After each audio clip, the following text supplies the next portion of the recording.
नमस्कार, मैं हूं संजीव त्रिवेदी और मेरे साथ सुकेश रंजन। बिहार चुनाव के नतीजे आ गए हैं। यहां यही खासियत है ओपिनियन पोल की। अभी आकलन करके अंदाजा लगाकर एक तस्वीर तो आपके सामने रख दी ही गई है।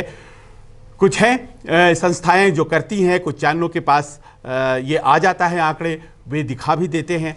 उसका क्या असर पड़ता है उस पर तो बात हम करेंगे, लेकिन पहले इस बात पर कि नतीजे आखिर क्या आए हैं, और वो नतीजे जो कि ओपिनियन पोल के तौर पर सामने तो हैं, लेकिन उन्हें हम एग्जिट पोल की तरह अब नहीं दिखा सकते हैं क्योंकि वो ज़्यादा सटीक माने जाते हैं। लेकिन कई चरणों में चुनाव होते हैं तो चुनाव आयोग ने कह रखा है कि मत जब पड़ने लगे तो आप कोई पोल नहीं कर सकते हैं। तो ओपिनियन पोल पहला आया है, हो सकता है कुछ और भी आए, लेकिन फिलहाल जो आया है उसमें स्पष्ट दिखाई पड़ रहा है नीतीश कुमार की पर्सनैलिटी के आसपास इस बार के बिहार चुनाव हो रहे हैं। सुकेश, ये कहना सही होगा? इन आकलन जो नतीजे हैं और इन नतीजों में जिसमें कि स्पष्ट दिखाई पड़ रहा है कि एक बार फिर से नीतीश कुमार सरकार बना रहे हैं। आंकड़े ही बता देते हैं, 133 से 143 सीटें बताई गई है। 122 में बहुमत होता है, 133 से 143 अगर उनका आकलन सही है तो एनडीए की सरकार बन रही है। 89 से 98, 89 to 98 ये महागठबंधन का फिगर बताया गया है। 88 to 98 मतलब वो अच्छा प्रदर्शन तो कर रहे हैं, और ये अच्छा प्रदर्शन मैं कह रहा हूं लोकसभा चुनाव से, जब उसकी मैं तुलना कर रहा हूं। लोकसभा चुनाव में सूपड़ा साफ था, 40 में 39 सीटें एनडीए ने जीती थी, जिसमें एलजेपी भी एक पार्ट था।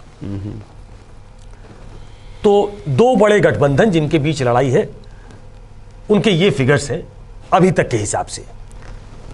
उसमें एक बड़ा कैच जो मुझे समझ में आता है वो ये है कि करीब 14-15% वोटर ऐसे हैं। मैं सीएसडीएस के लिए जो ये काम करते हैं संजय जी, उनकी बात सुन रहा था, एक निजी चैनल ने ये सर्वे दिखाया है, तो वो कह रहे थे 14 से 15% वोटर ऐसे हैं जो अनडिसाइडेड हैं, जिन्होंने अभी मन नहीं बनाया कि वो किसको वोट करेंगे। क्या वो कैंपेन जब पीक पे आने लगा है, ये जो आकलन है ये 10 तारीख से 17 तारीख तक का आकलन है। आज हम 19 तारीख में बैठे हैं, 20 तारीख में बैठे, 20 तारीख मतलब 3 दिन पहले तक ये सर्वे किया गया है। तो ये एक्सरसाइज अगर लेट से की जाती तो क्या वो 14-15% जो अनडिसाइडेड है वो क्या किसी तरफ होता, एनडीए की तरफ होता या यूपीए की तरफ होता?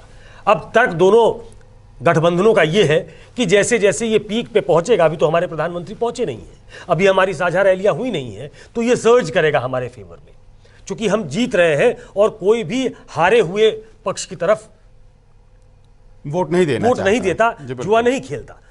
तो मोटे तौर पे अगर आकलन देखा जाए, अगर ये 14% को अकाउंट फॉर किया जाए, अगर कोई तेजस्वी के खिलाफ, तेजस्वी के पक्ष में कोई ऐसी हवा बहती है, वो वोटर उनकी तरफ जाते हैं, तो नतीजे और भी हो सकते हैं। लेकिन अभी मोटे तौर पे जो देखने के बाद समझ में आता है कि नीतीश कुमार चौथी बार, मतलब चौथी बार तो नहीं, चौथा टर्म, 5वीं बार मुख्यमंत्री बनना तय हो जाएगा। हाँ, उनका तय हो जाएगा। यही आंकड़े फिलहाल जो लोकनीति और सीएसडीएस की जो पहली सर्वे आई है उसमें स्पष्ट दिखाई पड़ रहा है। मेरा सवाल यही था सुकेश से, और उस सवाल पे ही मैं कायम रहूंगा, क्योंकि नीतीश कुमार के आसपास क्या चुनाव हो रहे हैं, क्या जो दूसरे फैक्टर्स थे वो उतने प्रभावी साबित नहीं हुए। हम आंकड़ों की विवेचना करें उसके पहले ये जानना बहुत जरूरी है कि अच्छा, हाँ, आपने ये सवाल आपको लगता है कि ये एक रेफरेंडम है, एक जनमत संग्रह है नीतीश कुमार हां या ना में? देखिए, इसको इस नजरिए से मैं देखता हूं कि नीतीश कुमार पे तो ये रेफरेंडम है, लेकिन नीतीश कुमार और नरेंद्र मोदी की जोड़ी शायद बेहतर कर सकती है, इसको और मौका मिलना चाहिए, ये इसके पक्ष में भी वोट है। शायद मोदी अच्छे से उनको कॉम्प्लीमेंट कर रहे हैं। नीतीश कुमार के खिलाफ अगर बिल्कुल हवा होती तो नरेंद्र मोदी उनको शायद कॉम्प्लीमेंट नहीं कर पाते। नरेंद्र मोदी जब अपने पीक पे थे 2014 में, तब भी वो बिहार का चुनाव जिता नहीं पाए थे बीजेपी को। उनके पास एक ऐसा व्यक्ति है जिसके इर्द गिर्द, जिसके खिलाफ एंटी इनकम्बेंसी होगी, जिनकी लोकप्रियता पहले से नीचे गई है। अभी भी वो जो मैं आंकड़े देख रहा था उसके हिसाब से वो पहली पसंद है। 31% शायद, अगर मैं सही कह रहा हूं, 32% लोग अभी नीतीश कुमार को मुख्यमंत्री देखना चाहते हैं। हाँ। लेकिन वो पहली पसंद होते हैं, वो पहली इसमें लोग उनका नाम इसलिए लेते हैं क्योंकि वो 15 सालों से मुख्यमंत्री हैं, उनके बहुत क्लोज खड़े हो गए हैं तेजस्वी यादव। तो ये चूंकि बड़ा इवनली मैच्ड है, दोनों गठबंधन पावरफुल गठबंधन है, दोनों बहुत पोटेंट गठबंधन है, तो जो उनको पसंद करते हैं वो वोकल होकर तेजस्वी के लिए कह रहे हैं, तो वो 27% के आसपास है। नीतीश कुमार की लोकप्रियता नीचे गई है, लेकिन अभी भी 32% लोग अगर उन्हें पसंद करते हैं तो नरेंद्र मोदी चूंकि उनको कॉम्प्लीमेंट कर रहे हैं इसलिए ये विक्ट्री में तब्दील होगा। अब आज के आंकड़े हैं तो जाहिर है बहुत महत्वपूर्ण हैं। अगले 6 दिन, क्योंकि 26 तारीख को प्रचार कार्य शाम 5 बजे खत्म हो जाएगा, तो ऐसे में प्रधानमंत्री का पदार्पण भी बीच में होना है, रैलियां होनी है, राहुल गांधी भी आने वाले हैं। 38% वोट कुल आज की तारीख में एनडीए गठबंधन को मिल रहे हैं और 32% वोट मिल रहे हैं विपक्ष को, महागठबंधन को। यह आंकड़ा बहुत ही घट गया जहां तक सवाल है डिफरेंसेस का। लोकसभा चुनाव और हम देखें अगर लोकसभा के हिसाब से कि 6% वोट जो है वो एलजेपी के पास हैं, 38% 32%। इसका अर्थ ये हुआ कि 3% का जो ऊपर नीचे है वो बहुत कुछ उलटफेर कर दे सकता है। और देखिए इसमें मार्जिन ऑफ एरर भी होता है, लेकिन आप इसलिए इसकी उस तरीके से उसका विश्लेषण नहीं कर सकते हैं कि ये दोनों ही केसेस में हो सकता है। ये आरजेडी के केस में भी हो सकता है, ये जेडीयू बीजेपी के केस में भी हो सकता है। मतलब महागठबंधन और ये दोनों वो जो एक मार्जिन होता है जिसमें कुछ भी हो सकता है, उस दायरे में ये आ रहा है। नहीं, उस दायरे में तो आता है, लेकिन ये अभी अगर 38 और 32% है, अगर ये और क्लोज होता तो शायद it would have been a close call. मैं कह रहा हूं मार्जिन ऑफ एरर तो वो यूपीए के लिए भी होगा और मार्जिन ऑफ एरर वो एनडीए के लिए भी हो सकता है। अगर ये और वो 3 से 4% होता है अमूमन।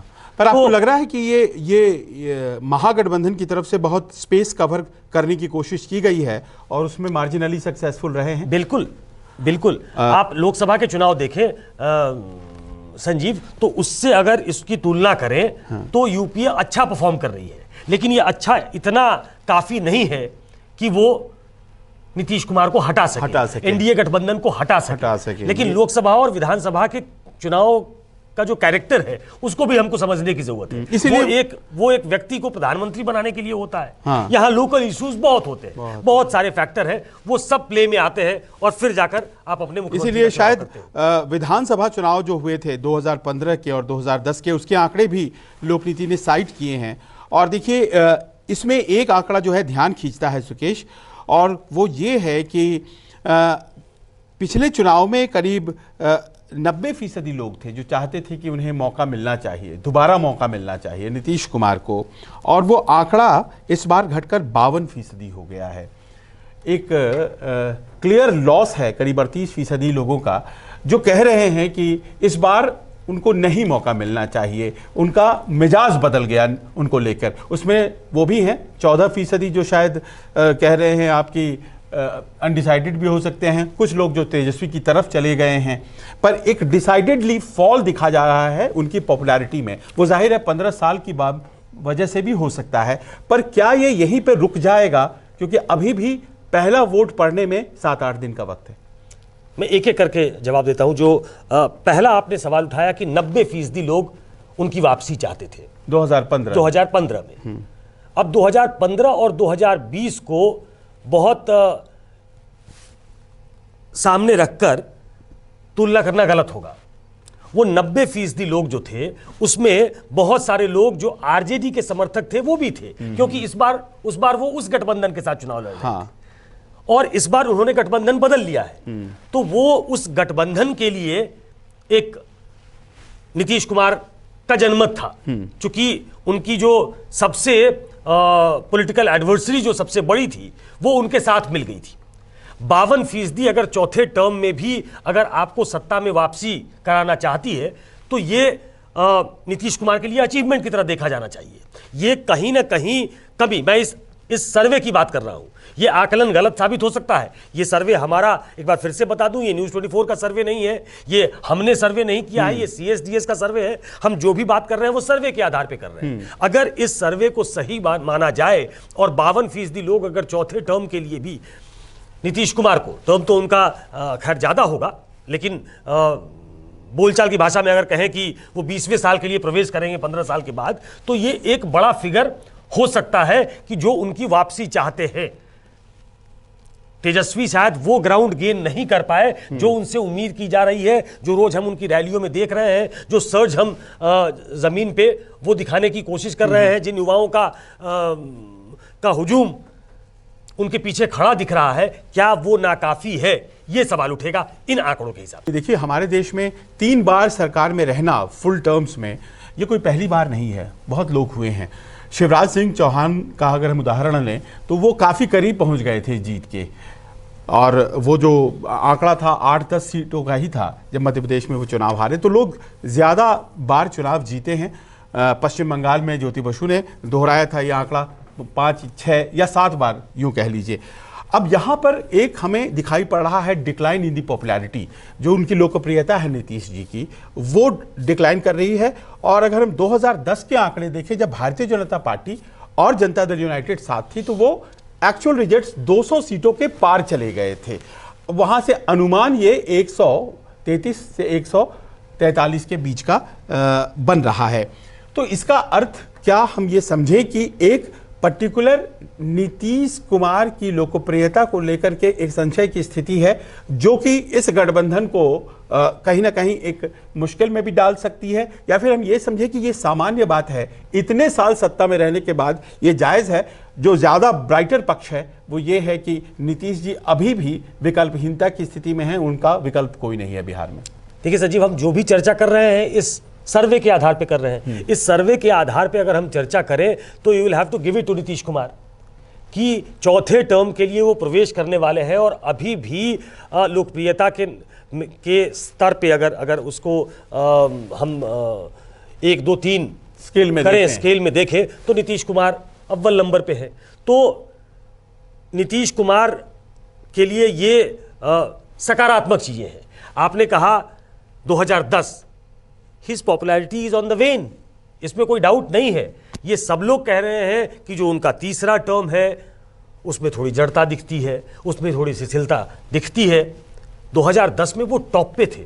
2010 एक ऐसा काल था जब 2005 से 2010 तक नीतीश कुमार ने जो शासन किया, और 15 सालों का जो एक उनकी लेगेसी इशू जो था वो मिली थी, लोगों ने डिस्काउंट करके देखा सब कुछ। अगर कुछ नहीं भी हुआ है तो वो नीतीश कुमार से को उम्मीद भरी निगाहों से देख रहे थे कि अभी इसको और मौका मिलना चाहिए, और इसलिए पहले से ज़्यादा बड़ी सफलता उनको मिली। वो तब मिली जब तमाम बड़े नेता उनके दल के भी उनको छोड़कर चले गए थे, और तब नीतीश कुमार ये कहा करते थे कि दरअसल वोटर में ताकत होती है, नेताओं में ताकत नहीं होती है, जनता मालिक होती है।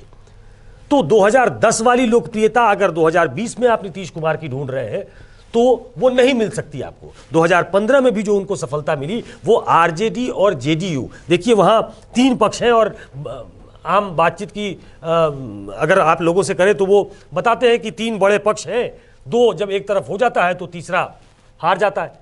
जब जेडीयू आरजेडी के साथ चली गई तो बीजेपी हार गई, जब जेडीयू बीजेपी के साथ चली आती है तो आरजेडी हार जाती है। ये वहाँ बोलचाल जो राजनीतिक मिजाज वहाँ का है, तो वहाँ अगर किसी से बात करें तो आपको ये सरलीकरण वो करके बता देगा। और ये सही बात है कि 3 बड़े वर्ग हैं जिसके आधार पर चुनाव होता है। तो ये बात बिल्कुल तय है कि नीतीश कुमार की लोकप्रियता वो पुरानी वाली नहीं है, लेकिन ये बात भी तय है कि शायद तेजस्वी यादव इन सर्वे के आधार पे, इस सर्वे के आधार पे, मैं बार बार कह रहा हूं, इस सर्वे के आधार पर वो कॉन्फिडेंस जनरेट करते हुए नहीं दिख रहे हैं कि वो नीतीश कुमार को रिप्लेस कर सके। हाँ, ये बहुत महत्वपूर्ण है। देखिए, ये सर्वे तो बस एक तरीका है समझने का कि आखिरकार जमीन पर क्या चल रहा है और आकलन करने वाले क्या आकलन कर रहे हैं, और इस तरह के सर्वे और भी आ सकते हैं। वजह इस सर्वे को आप तक पहुंचाने की है वो ये कि हम समझें कि आखिरकार दिशाएं क्या हैं, और दिशा 2 दिख रही है। तेजस्वी यादव गेन कर रहे हैं, पर क्या वो उतना गेन कर रहे हैं जितना कि उन्हें मुख्यमंत्री का पद दे दे? अभी भी ऐसा नहीं कहा जा सकता है। गेन निश्चित कर रहे हैं, बहुत तेजी से आ रहे हैं और मुख्यमंत्री के चेहरे के तौर पर स्वीकार्य हैं लोगों को, बहुत बड़ी आबादी को। नीतीश कुमार की पॉपुलैरिटी कम हुई है, जाहिर है, जैसा सुकेश कह रहे हैं, और 15 साल सत्ता में रहने के बाद अगर जितनी पॉपुलैरिटी अभी है वो भी अपने आप में एक उपलब्धि ही है, लेकिन वो घट रही है। क्या ये आने वाले 15 दिनों में और घटेगी या और बढ़ेगी, या यहीं पे स्थिर हो जाती है? स्थिर भी होती है तो शायद वो चुनाव जीत जाएंगे। लेकिन आखिर में ये प्रश्न जरूर है कि लोक जनशक्ति पार्टी जिसे एक्स फैक्टर कहा जा रहा है इस चुनाव का, अगर हम इस सर्वे की बात करें, देखिए ये कोई ऐसा विश्वसनीय सर्वे नहीं है, फिर भी 6% वोट ही दिया जा रहा है, जबकि वो 135 के आसपास सीटें लड़ रही है। सीटें भी उसे 2 से 6 के आसपास दी जा रही हैं। तो क्या वो जो हम इतनी चर्चाएं सुन रहे हैं लोक जनशक्ति पार्टी के बारे में, अगर हम इस सर्वे की हम बात करें, आपको लगता है कि वो एक्स फैक्टर कम से कम अभी फिलहाल नहीं बन पा रही? नहीं, इस सर्वे के आधार पे चिराग पासवान ने जो जुआ खेला है उसमें वो फेल होते नजर आ रहे हैं। उनकी पोजीशन इस सर्वे के आधार पर अगर देखी जाए तो एनडीए में भी कमजोर हो जाएगी। 2020 के जब नतीजे आ जाएंगे विधानसभा चुनाव के, तो वो केंद्र में क्या कोई ऐसी पोजीशन में होंगे कि नरेंद्र मोदी उसी रूप में उनको स्वीकार कर ले जहां उनको रामविलास पासवान छोड़ के गए थे? इस सर्वे के आधार पे वो एक बड़े फैक्टर के तौर पे नहीं है, क्योंकि जब वो बहुत कम सीटों पे लड़े थे तब भी उनका वोट प्रतिशत करीब इसके आसपास था, 5% के आसपास था। और अब जबकि उन्होंने सीटों का दायरा, देखिए वोट प्रतिशत, ये समझिए वोट प्रतिशत बढ़ता है जब आप ज्यादा सीटों पे चुनाव लड़ते हैं। आज एलजेपी वहां सबसे ज्यादा सीटों पे लड़ने वाली पार्टी है आज की तारीख में। 135 अगर ये संख्या है, आज आ गई तीसरी लिस्ट आ गई। अगर 135 संख्या है तो वो बिहार में आज की तारीख में सबसे बड़ी पार्टी है जो सबसे ज्यादा सीटों पे चुनाव लड़ रही है। उसके बाद जेडीयू है जो 115 सीटों पे लड़ रही है, उसके बाद बीजेपी है जो 110 सीटों पे लड़ रही है। 135 सीटों पे चुनाव लड़ने के बाद अगर उनका वोट प्रतिशत सिर्फ 6% है तो he is a big loser. अगर ये सर्वे प्रामाणिक है, इसमें कोई फेरबदल नहीं होता है, जो हमें बताया गया है, जो हमने देखा है, वो 10 से 17 के बीच का है। क्या वो चुनाव मैदान में उतरेंगे तो अपने लिए कुछ ग्राउंड गेन कर पाएंगे क्या? ये सब देखना अभी बाकी है। लेकिन अभी आज जब हम बात कर रहे हैं तो इस सर्वे के आधार पे बात कर रहे हैं। इस सर्वे के आधार पे एलजेपी आज की तारीख में उसे नुकसान ही नुकसान है। तो नीतीश कुमार की सरकार बनती हुई नजर आती है, ये सर्वे ये कहता है। लेकिन ये बीच जो अवधि है एक सप्ताह की, 10 और 17 के उसका सर्वे है। इसके बाद से बहुत से फैक्टर्स हैं और कल से चुनाव प्रचार चिराग पासवान शुरू कर रहे हैं, तो देखना है कि यहाँ से वो कितना इंप्रूव करते हैं और कैसे वो एक्स फैक्टर बनते हैं जो बहुत से एनालिस्ट उन्हें कह रहे हैं। उसके बाद 23 तारीख को प्रधानमंत्री का पदार्पण होता है। क्या वो एनडीए के वोट्स में इजाफा करते हैं? राहुल गांधी आते हैं तो वो क्या करते हैं? और फिर हम वो जो गति देख रहे हैं तेजस्वी के लिए, क्या वो गति तेज होती है जो उन्हें मजबूत दावेदार बना रही है? और क्या भले ही पॉपुलैरिटी लूज कर रहे हैं नीतीश कुमार, लेकिन कहीं वो स्थिर हो जाते हैं जाकर के जहां वो इस बार चीफ मिनिस्टर बनते हैं? ये आने वाले सर्वेज और आकलन हमें बताएंगे। ये सर्वे आखिरकार दोबारा बताना चाहें हमारा नहीं है, लेकिन ऐसे सर्वे आते हैं और इस पर चर्चा अपने आप में बहुत ज़रूरी भी हो जाती है। आज बस इतना ही, हमें दीजिए इजाज़त और अपना समर्थन हमें हमेशा लगातार इसी तरह सब्सक्रिप्शंस के ज़रिए, अपने लाइक्स के ज़रिए बनाए रखिए। हम बहुत आभारी रहेंगे। नमस्कार, मैं हूं मानक गुप्ता। अगर आपको हमारा ये वीडियो पसंद आया हो तो इसे लाइक और शेयर जरूर करें, और हाँ, हमें सब्सक्राइब और फॉलो करना ना भूलें ताकि आप देश और दुनिया की कोई खबर मिस ना करें। तो जुड़े रहिए हमारे साथ और देखते रहिए न्यूज़ 24।